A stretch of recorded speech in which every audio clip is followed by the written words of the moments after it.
back, 6:34, Saturday, December the 28th. What did you call this period between Christmas and New Year? It's a Susie Dent word. You know, her what does the dictionary corner. Her what does those lettery things. Dictionary corner on Yes. Countdown.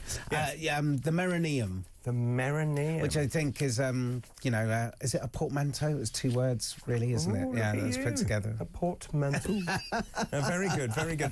So there's another quite nice story here just before I go into the front pages, just saying that 2024 is the year of the vaccine, the cancer vaccine.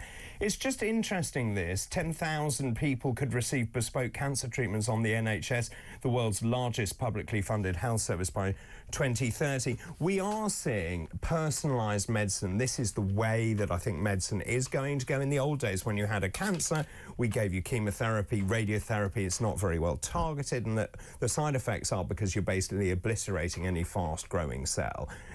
Just in terms of what we're now doing, it's not to prevent cancer, although in the cases of HPV, for example, which stops cervical cancer, it is. But these are solid tumours. You give a vaccine, you then have targeted response. I mean, that's mind-blowing technology. That's incredible. A friend of mine had I think the beginnings of the first stages of prostate cancer, right? And I think he had sort of some pioneering surgery where they put sort of radioactive things that were sort of the size of a grain of rice.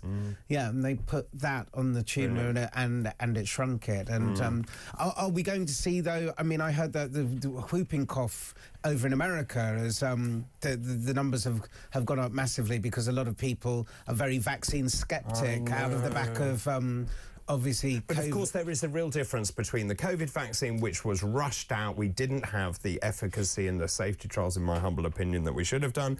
And then you've got the difference between that and pertussis, whooping cough, which is tried and tested. Yeah, and saves lives. But as we know, the sort of I wonder what is the future for kind of getting confidence back in vaccines after sort of everything that's happened over the last couple of years. But you see, I'm old enough to remember when I was doing Watchdog Health Check on BBC One with MMR and Andrew Wakefield, and of course all that stuff. Yeah. And that then dented confidence enormously, and we saw the drop-off, and then kids started getting measles. Yeah. And so it's kind of building that confidence back up again, which, but that is an amazing story, and it is. Yeah, it is. And we'll talk a little more about that later on. Let's just go through the front pages if you are waking up this morning. Simon and I were talking about this story. Front page of the Daily Telegraph first. Farage: Musk will help us to beat the Tories. Elon Musk will help Reform win over younger voters because he is an absolute hero figure to them. This is interesting for lots of reasons. One is that with what I know is going on, I am seeing younger and younger people being drawn to a particular political party. You're meant to be your most left-wing when you're young. Yes. That is not what, certainly anecdotally, I'm seeing. Yes, I went back and visited my old university sort of 2-3 years ago, and I went to Essex University, which was a hotbed of student left-wing radicalism and everything else. That explains a lot, Simon. Yes, indeed. Got there and no political posters on the wall, no nothing. And I was thinking, we're at a time of Trump and Brexit and a lot of political stuff going on, and it was amazing that it seemed so sanitised there. I was absolutely shocked, because before there were posters everywhere about support this, get behind that, join this society and everything else. And so I am sort of wondering that I do think that it's a horrible generalisation that young people are not as politicised as... I'm not sure that's true, but I do, just in terms of, I can only really talk about reform, but the numbers of young people coming through are off the scale.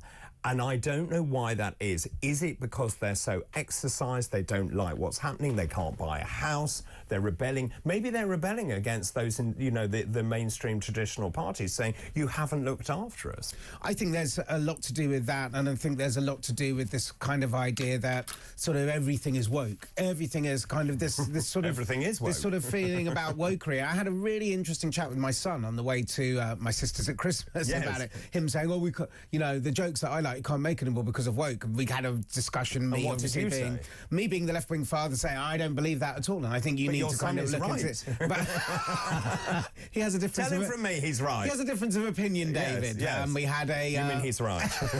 We had a very hearty and. Did you? Yeah. Does he still think you're until wrong? His mum in the back said, It's Christmas. Yes. Why don't we? There was the argument. Well, that's what I was going to say. You know, Christmas wouldn't be Christmas without that arguing. Let's move on and look at the Times front page this morning. We talked about this as well. Grants and cheap loans to install solar panels. 6.6 billion quid, by the way, is going to be thrown out to make people have solar panels. Those people who are less well off will be given them as a grant. Those people with more money will be given a loan to do that. Of course, this is also the move into heat pumps to try and get people to do that. It's interesting, this, because if you have solar panels and you export your energy from a solar panel, you get paid 4p per kilowatt hour, 4.1p per kilowatt hour.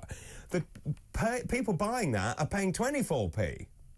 That disparity. Now, I have solar panels, but my tariff was done when the panels went in, which was about 15 years ago. So I get really good what is called a feed-in tariff. Right, okay. So it depends when you put those panels in. Anyway, I think they need to increase the amount they're paying to people for generating electricity. Interesting, and I didn't know how much this had been cut by, but Ed Miliband's net zero transformation budget has been cut from 28 billion down to 15 billion, and the government wants to install 600,000 heat pumps a year. Wow. By 2028. Good luck with that.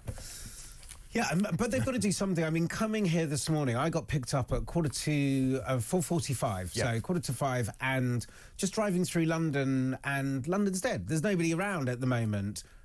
But the lights on, the lights in buildings, and lights in offices and everything else. I mean, it's obscene in a way, you know, and so... Security?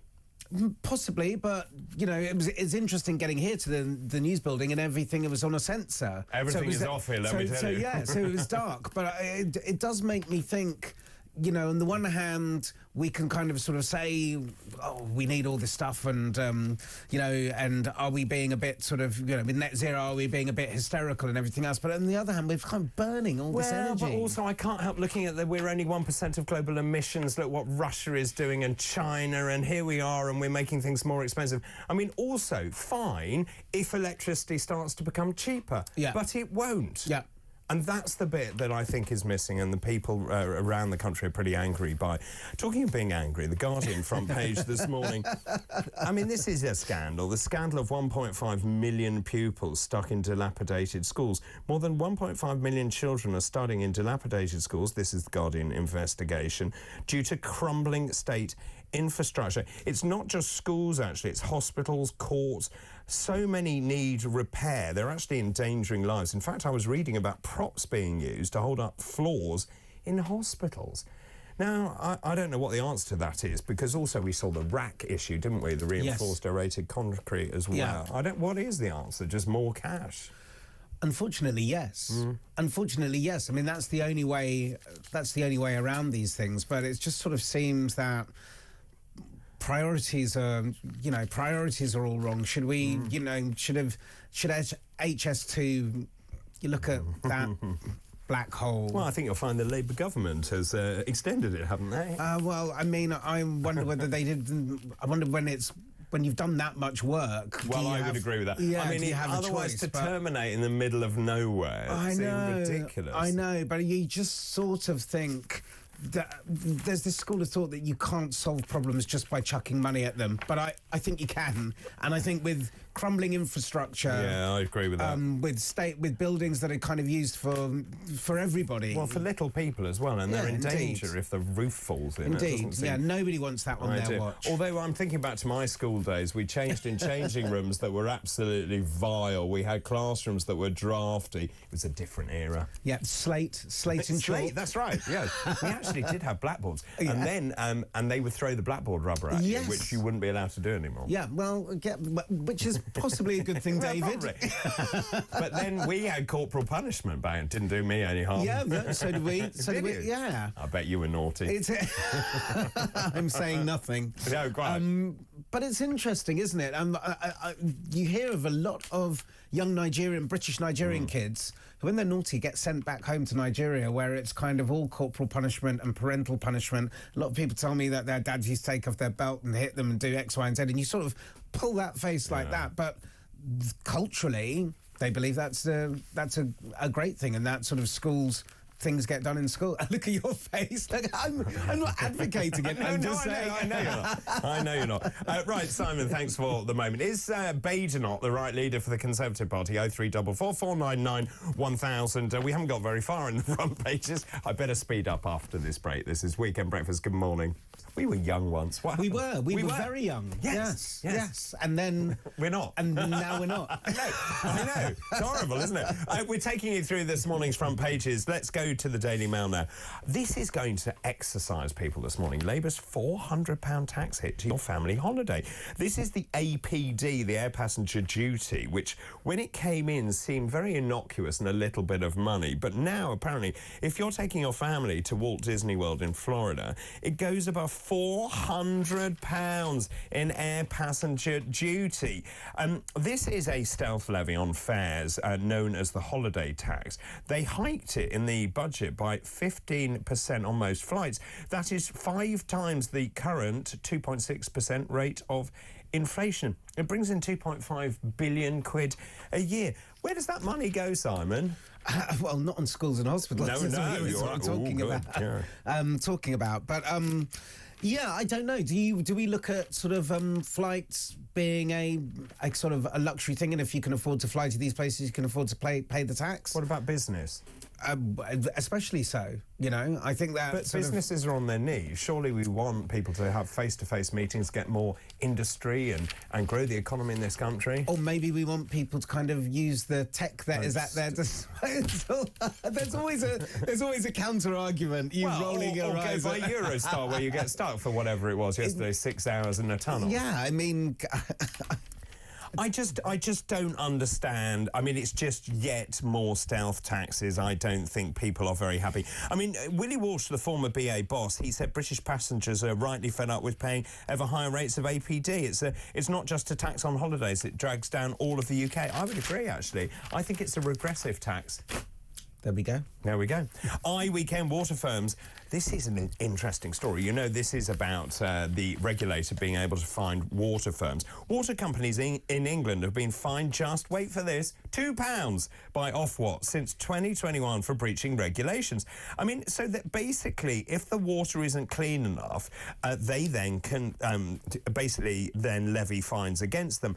What the firms have done instead of they've agreed multi-million-pound compensation and investment packages, saying, well, don't fine us, we'll put some money into the network. Is it true? I mean, you'll know that. Is it true that we are the only country in Europe that pays for water? Pays for our water? No. That's not true. No. Okay. Not at all, because in Spain, Hidroagua is the state-run water company. I just feel that the water firms and what's happened with the water firms, the privatisation and how they've played us all for fools, and what they do, and you know, poor old Fergal Sharkey goes round banging the drum and sort of trying to point this out, and yet people are still being poisoned, and they're still effluent going into our rivers. You see, they're allowed to do discharge into the rivers and into the sea when the system is overloaded. Now that's a very difficult thing to quantify, isn't it? Because indeed. You just say then the system is overloaded. Yeah, and it's disgusting. It is disgusting, totally. And also, you've got to then look at Thames Water, for example, which is, I think, the largest water company, and of course the amount of building that's going on. But we haven't invested, which is why the super sewer is now has it been finished? But anyway, it's gone in. Yeah. It's gone in. But again, we're relying on Victorian architecture here. So again, there hasn't been the investment. And of course, they're paying the shareholders. And you know, and they borrowed money to pay the shareholders' dividends and everything else. So the expense of investment. So Daily Express this morning, we were talking about this story as well. 2024 was the year of the cancer vaccine, an explosion of progress that offers hope to millions of patients. It's a golden age of developments. Cancer Research UK said more products and projects than ever were receiving funding, meaning vaccines for the disease were going through a renaissance. This is a sad story. Daily Mirror front page. This is Keir Starmer's brother, Nick, who has died at the age of 60 from cancer. The Prime Minister said Nick was wonderful. He met life's challenges with courage and good humour. I certainly didn't know much about his brother. Nick's life was one of struggle. He had a complicated birth. He had learning difficulties, and that also led to health problems later in life. Of course, like any family, the death of your brother would hit your family hard, and of course he's postponed his family holiday, which is only right and proper. So you forget, actually, politicians are human as well. Yeah, very, very difficult. And I've seen, again, sort of on social media, people kind of who have sort of tried to tie the death of Starmer's brother into the hypothetical deaths of any pensioners who won't get their winter fuel allowance. And I really just feel that sort of people need to... Step back. Step back. If you're going to press send on that button, just sort of ask yourself, does this make you... Does this make you a better person? Is this doing something that you would be proud of? Would you want to see or read this if this was your family? I would agree as well.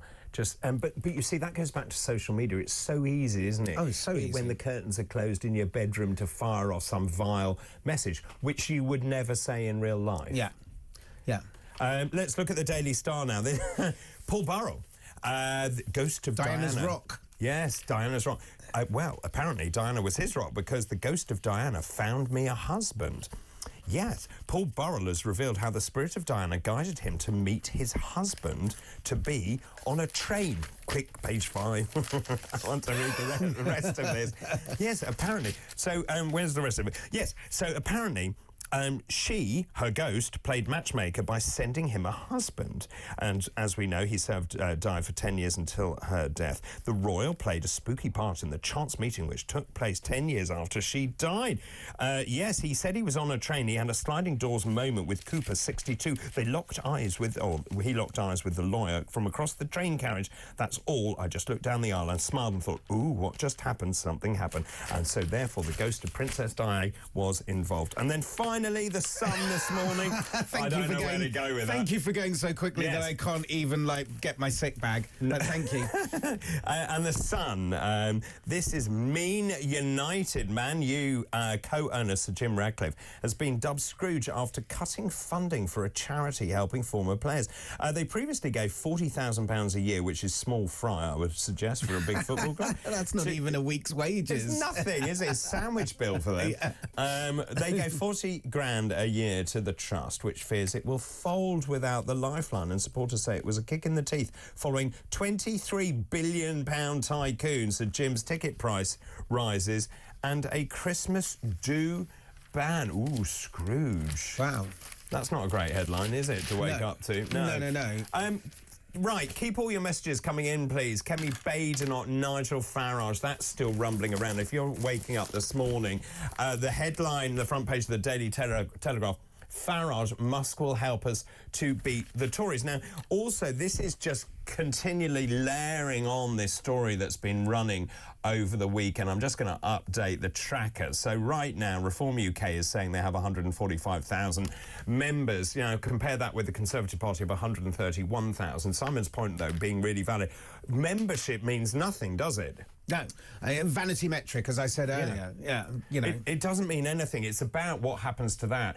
But again, I wonder what the riposte from Badenoch now is. Does she comment or does she stand away? Well, the last thing I heard her say, watching the news before I went out last night, I think she kind of said, you know, she doesn't want us to focus on this. She wants to spend more time Christmas with her family and yada, yada, yada and everything else. But you're the leader of the opposition. Exactly. And in some ways, you know, unless you're Keir Starmer and you've suffered a family bereavement, you're on 24/7. You're on all the time. If something happens, you're expected to comment on it. You're expected to have a view on it. You're expected to be able to sort of put it in with your policy. And also, if you're a skilled, clever politician, you know when to come out fighting and you know when to let the... I think you used the word hoo-ha earlier, which I love. Let the hoo-ha... Yeah, it's good. Let the hoo-ha die down. You're not here... What is it? I think it's Winston Churchill said, if you stop to throw stones at every dog that barks at you, you will never complete your journey. Something like that, which is a great quote. It's true. You just got to get on with it. And this Reform and the way that Reform are sort of doing this, they can stay in the news if they keep on poking people with sticks and people keep on reacting. We've seen the Trump playbook, you know, and I know we're going to talk about Trump later. you know, Trump was incredibly successful at pulling people into his orbit. You know, another great quote, I can't remember, says it, never wrestle with a pig. Well, because that's very good advice. The pig likes it, and you both get covered in poo. Is the thing, you know? So Farage, this is meat and drink to Farage. Of course it is. But the other thing is, of course, because Kemi Badenoch doesn't have any policies, and to be fair to her, she says actually we're going to think about this and we'll come back with a really well-rounded manifesto. But you've created a vacuum, and because you've now got a vacuum, that is filled by reform, and that is what we're seeing. So people are saying, well, hang on a minute. This lot are having a lovely time and having Christmas. I want a party that's going to change things in this country. Immigration, we're going to talk about that. These are, going back to the dog whistle stuff that reform is picking up and doing very well on.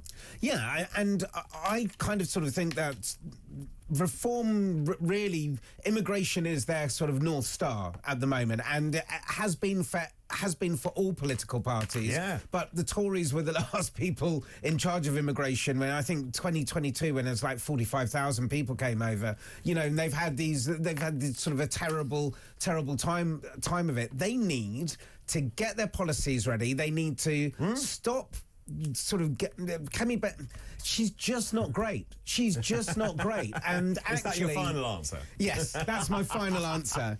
She isn't. No, she's a placeholder. But I mean, look, also, you had 450 migrants crossing the Channel on Christmas Day, 11 boats. You saw 160 people on December the 14th in 3 boats. So, in fact, she could go after Labour and say, well, you said you were going to smash the gangs. You got rid of Rwanda. You know, she needs to come out fighting if she is going to stand any chance of survival. Simon, thank you very much.